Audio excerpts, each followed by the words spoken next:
Good morning students. आज इस video में हाउ टू ऑर्गेनिज्म रिप्रोड्यूस यानी जीव जनन कैसे करते हैं। इस वीडियो में मैं कुछ चीज़ों को समराइज़ करूँगा, तभी आप इस वीडियो को समझ पाएंगे। मैंने आपको पिछले वीडियो में ये बताया था कि कैसे जीव अपने जैसी आकृति वाले और गुणों वाले संतानों को या नई पीढ़ी को उत्पन्न करते हैं। इसका कारण डीएनए होता है। डीएनए क्रोमोसोम्स के अंदर होते हैं, क्रोमोसोम्स नाभिक के अंदर होते हैं और प्रत्येक जीव के पास क्रोमोसोम्स की एक निश्चित संख्या होती है। ये क्रोमोसोम्स डीएनए और प्रोटीन के बने होते हैं। कैसे, देखिए।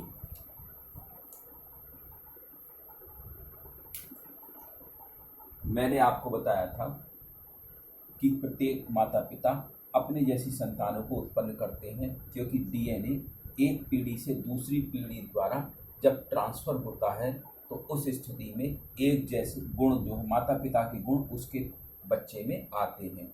इसका मुख्य कारण नाभिक में उपस्थित क्रोमोसोम्स होते हैं, जिनकी संख्या प्रत्येक जीव में 23 होती है या 23 जोड़ी या 46 होती है। ये क्रोमोसोम डीएनए के या प्रोटीन के बने होते हैं। अब इसी में आगे मैंने आपको बताया था कि प्रत्येक जीव के पास क्रोमोसोम की संख्या निश्चित रहती है और अगली पीढ़ी में भी ये संख्या निश्चित रहती है। एक तरीका होता है इस सेल के बंटवारे का मिटोसिस और दूसरा होता है मियोसिस। मियोसिस में मैंने आपको बताया था कि मेल और फीमेल इसमें अलग अलग होते हैं। इसमें सेल का जो डिवीज़न होता है क्या होता है, आधा आधा हो जाता है। इसमें नंबर ऑफ क्रोमोसोम आधे हो जाते हैं और यहाँ भी आधे हो जाती है। जब इनका ऑफ स्प्रिंग या बच्चा बनता है तो उसमें भी नंबर ऑफ क्रोमोसोम्स 46 ही रहते हैं। आगे जब इसके और ऑफ स्प्रिंग्स आएंगे तो यही प्रोसेस आगे जारी रहेगा। लेकिन एक तरीका ऐसा भी है कि यहाँ पर जो नंबर ऑफ क्रोमोसोम 46 हैं, अगली वाली पीढ़ी में 46 ही रहते हैं दोनों सेल्स के अंदर। इसको हम क्या कहते हैं, मिटोसिस। यानी ये वाली सेल ख़त्म हो जाती है, 46 यहाँ पर आ जाते हैं और यहाँ पर 46 दूसरे बन जाते हैं। यानी क्या हम एक तरीके से कह सकते हैं इस डीएनए की क्या हो गई, कॉपी हो गई, डीएनए डबल हो गया। तो मैंने आपको ये प्रश्न पूछा था कि ये डीएनए की डबलिंग, ये डीएनए की कॉपी कैसे होती है। इसके बारे में आज हम देखेंगे कि ये डीएनए डबल हो रहे हैं या डीएनए की कॉपी हो रही है, तो ये कैसे संभव है कि डीएनए की फोटोस्टेट कैसे हो जा रही है। और इस डीएनए की फोटोस्टेट में अगर कुछ कमी आ रही है तो हम क्या कह रहे हैं, उसको क्या कह रहे हैं, वेरिएशन। उसको क्या कह रहे हैं बच्चों, यहाँ पर अगर डीएनए की कॉपी में कुछ गड़बड़ आ रही है, कुछ चेंज आ रहा है, तो हम यहाँ पर क्या चीज़ होगी, यहाँ पर वेरिएशन होगा अगली पीढ़ी में। अब ये वेरिएशन अच्छा भी हो सकता है, ख़राब भी हो सकता है, छोटा भी हो सकता है, बड़ा भी हो सकता है। डीएनए की कॉपी कैसे होगी, आइए देखते हैं। उसके बाद वेरिएशन के टॉपिक पर जाएंगे। तो देखते हैं वेरिएशन में क्या हो रहा था कि यहाँ पर एक कोशिकीय जीव था, इसके समान दो एक जैसे बन गए थे। अब डीएनए क्या होता है, कॉपी ऑफ डीएनए। अब आज का टॉपिक है कॉपी ऑफ डीएनए। तो डीएनए की कॉपी कैसे होती है। डीएनए क्या होता है, इस तरीके की धागे की संरचना वाला एक केमिकल होता है। ये केमिकल, इसका नाम डीऑक्सीराइबोस न्यूक्लिक एसिड होता है। इसके अंदर बहुत सारे ये छोटे छोटे तत्व होते हैं, जैसे ए को एडेनिन, टी को थायोनिन, सी को साइटोसिन, जी को ग्वानिन। ये कुछ इस तरीके से जुड़े हुए होते हैं आपस में, ए के साथ ए टी ए सी जी सी, इस तरीके से ये जुड़े रहते हैं। तो अब होता क्या है कि ये दो लंबे लंबे स्ट्रैंड्स के रूप में होते हैं। एक स्ट्रैंड ये है हमारा और एक स्ट्रैंड ये है। स्ट्रैंड को कहते हैं संरचना। तो होता क्या है कि जब ये कॉपी होता है अगली पीढ़ी में, जब ये जाता है तो क्या होता है कि इसका आधा हिस्सा ये अलग हो जाता है। देखिए आधा हिस्सा मैंने अलग करके लिख रखा है, ए टी सी जी ए। अब इसके साथ क्या मिलेगा, ए के साथ क्या मिलेगा, टी मिलेगा। इस ए के साथ क्या मिलेगा, टी मिल जाएगा। इस टी के साथ क्या मिल जाएगा, ए मिल जाएगा। सी के साथ क्या मिल जाएगा, जी मिल जाएगा। जी के साथ क्या मिल जाएगा, सी मिल जाएगा। जी के साथ फिर क्या मिल जाएगा, सी मिल जाएगा। तो देखिए ये एक तैयार हो गया।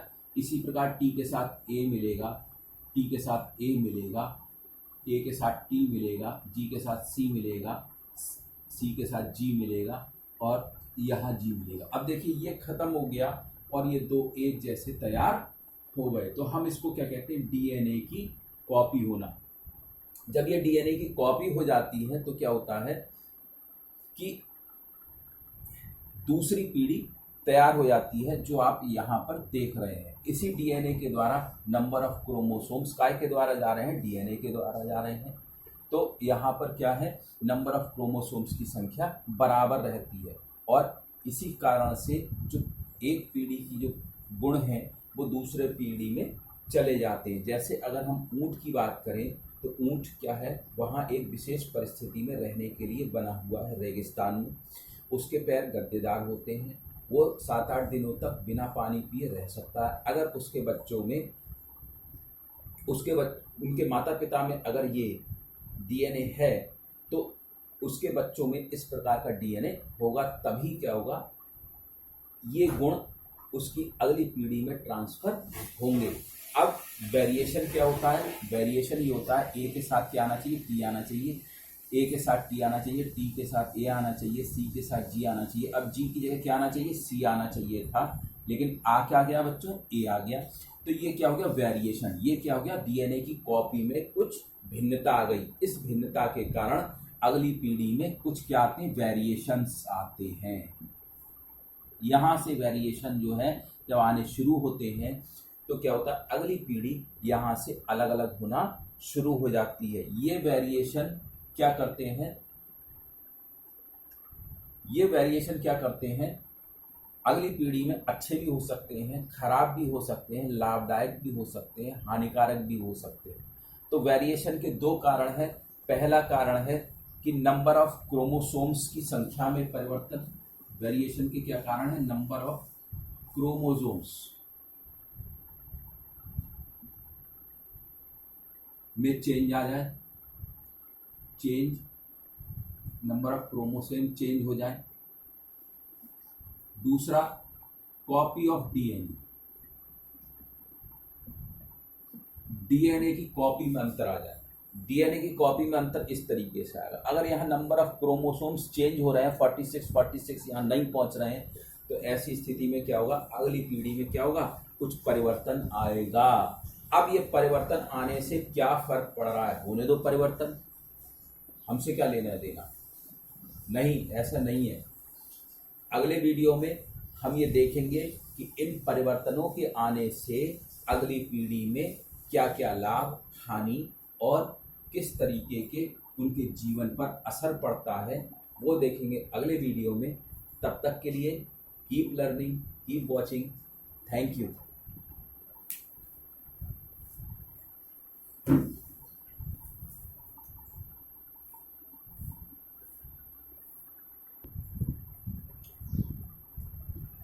तो अब आप इस वीडियो के माध्यम से ये समझ गए कि डीएनए की कॉपी में जब अंतर आ रहा है तो क्या आ रहा है, उसमें भिन्नताएं आ रही हैं या वेरिएशंस आ रहे हैं।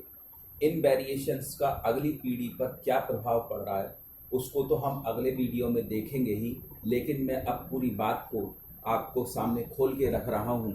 वो ये है कि किसी भी नाभिक के सेल में क्रोमोसोम्स होते हैं। ये क्रोमोसोम्स के अंदर क्या होते हैं, डीएनए होते हैं। डीएनए के अंदर इस प्रकार की कोडिंग होती है। ये कोडिंग में जब परिवर्तन आता है तो क्या होता है, वेरिएशंस उत्पन्न होते हैं। इस डीएनए के अंदर क्या होता है, डीएनए आरएनए में बदलता है, आरएनए प्रोटीन में बदलता है, प्रोटीन काय में बदलता है। इससे हमारे शरीर की संरचना होती है, बॉडी डिज़ाइन होती है, और बॉडी डिज़ाइन जब हमारी हो जाती है तो क्या होता है, ऑर्गेनिज्म या सजीव आपके सामने दिखाई देने लगता है। तो इस तरीके से हम कह सकते हैं कि डीएनए ही रेस्पॉन्सिबल है हमारी बॉडी डिज़ाइन के लिए, डीएनए ही रेस्पॉन्सिबल है हमारे एक पीढ़ी से गुणों को दूसरी पीढ़ी में ट्रांसफ़र करने के लिए। अगर